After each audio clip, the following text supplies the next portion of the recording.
The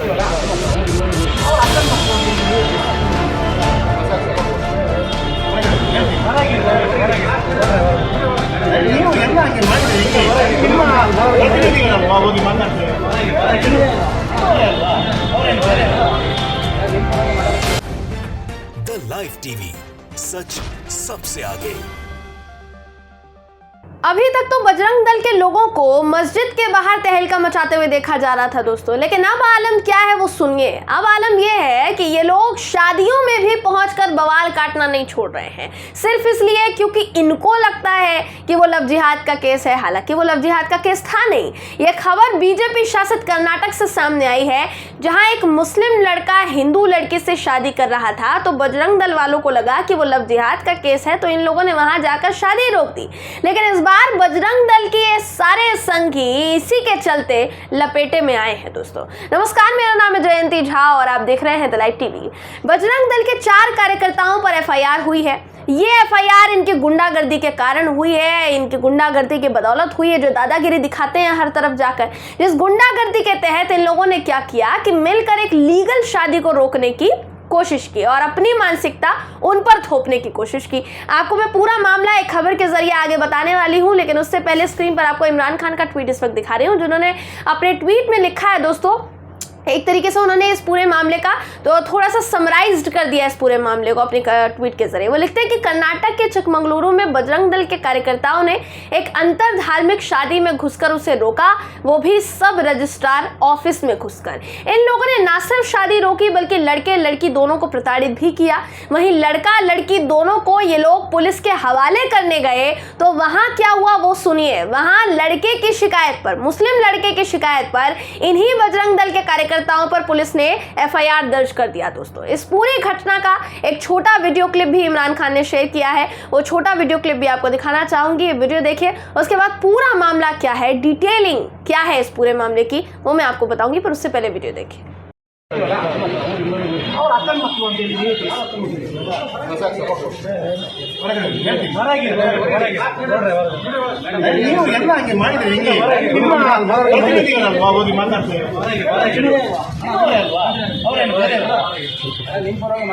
तो ये लोग जबरदस्ती सब रजिस्ट्रार ऑफिस में घुसे, क्योंकि इनका कहना था कि मुस्लिम लड़का लड़की को बहला फुसला कर शादी करने के लिए लेकर आया है, और जैसा ये लोग हर केस में करते हैं दोस्तों, उनके माता पिता को घसीटते हैं, वैसा ही यहाँ पर भी करना चाह रहे थे, ये बताकर कि लड़की के माता पिता शायद राजी नहीं है। जबकि असलियत क्या है ये जानकर आप भी दंग रह जाएंगे जब मैं आपको पूरा मामला बताऊंगी। स्क्रीन पर आपको मैं द हिंदू की खबर इस वक्त दिखा रही हूँ, जो खबर कहती है दोस्तों कि लड़का और लड़की दोनों ही चिकमंगलुरु तालुका के लक्ष्मीपुरम के रहने वाले हैं। दोनों एक दूसरे को जानते थे, प्यार था, उन्होंने पहले से ही सोचा हुआ था कि वो दोनों शादी करेंगे, इसलिए वो शादी करने के लिए, लीगल तौर पर शादी करने के लिए चिकमंगलुरु के कहाँ पहुंचे, सब रजिस्ट्रार ऑफिस में पहुंचे। जैसे ही बजरंग दल के कार्यकर्ताओं को इस शादी के बारे में खबर या सूचना मिली, ये लोग वहां शादी में दखल देने के लिए पहुंच गए और इन लोगों ने शादी को रोक दिया। ये लोग लड़का लड़की दोनों को ही पुलिस के पास ले गए। चिकमंगलुरु पुलिस की एसपी उमा प्रशांत ने बताया है, उन्होंने जो चीज बताई है, उन्होंने जो डिटेल बताई है दोस्तों, वो वाकई हैरान कर देगी। उन्होंने बताया कि मुस्लिम लड़के की शिकायत पर पहली बात तो केस दर्ज किया गया है इन चारों बजरंग दल के कार्यकर्ताओं पर। मुस्लिम लड़के ने पुलिस को यह भी बताया कि इन लोगों ने मिलकर दोनों को प्रताड़ित किया। ऐसे में पुलिस के मुताबिक उन्होंने लड़का लड़की दोनों का स्टेटमेंट ले लिया है और अभी पुलिस इन सभी बजरंग दल के कार्यकर्ताओं से पूछताछ कर रही है फिलहाल। अब इस मामले की पूछताछ में जो भी सामने आएगा उसकी जानकारी भी दोस्तों आपको हम देंगे, लेकिन यहाँ सबसे ज्यादा गौर करने वाली बात क्या है वो आपको बताना जरूरी है। वो बात यह है कि बजरंग दल के कार्यकर्ताओं ने इसे लव जिहाद का केस बताया। लव जिहाद का केस कब होता है दोस्तों? जब फोर्सफुली किसी को दबाव बनाया जाए, शादी की जाए। पहली बात तो ये, लड़का लड़की दोनों ही बालिग थे, दोनों में से एक भी नाबालिग नहीं था। दूसरी बात ये, लड़के ने लड़की पर किसी तरह का कोई दबाव नहीं बनाया, जैसी अभी तक खबरें सामने आई है। अभी तक आई खबरों के मुताबिक हिंदू लड़की मुस्लिम लड़के से अपनी मर्जी से शादी करना चाह रही थी।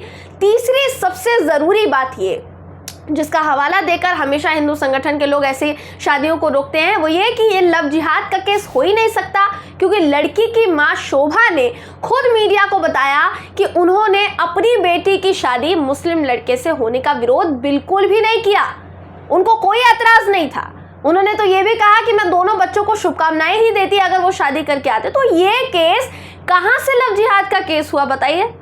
वो मामले जहां दबावपूर्ण शादी हुई हो या फिर लड़की के माता पिता उसका विरोध कर रहे हो, उनको वो पता ना हो कि लड़की ने शादी कर लिया, लड़के ने शादी कर ली, तो वहां पुलिस से शिकायत की जा सकती है, मामला बनता है। लेकिन यहाँ ऐसा कुछ नहीं था, सब कुछ सबकी मनमर्जी के मुताबिक ही हो रहा था।